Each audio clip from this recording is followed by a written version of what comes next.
សម្រាប់ស្បែកមុខអតិជនគាត់មានបញ្ហាផ្ទៃមុខដូចជា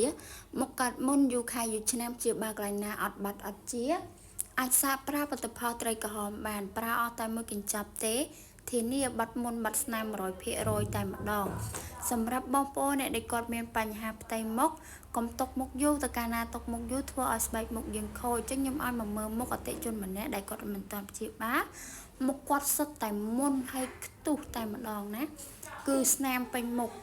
អញ្ចឹងពេលដែលគាត់មានបញ្ហាតើកាលណាទុកមុខយូរគឺមុខយើងវា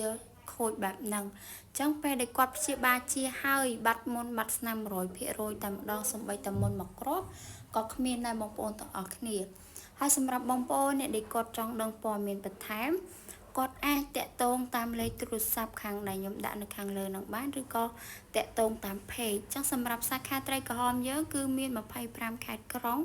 ស្រួលរកមែនទែនបងប្អូនសម្រាប់ទីតាំងយើងគឺនៅគីឡូ6នៅជាប់នឹងរ៉ាប់របង CTN តែម្ដង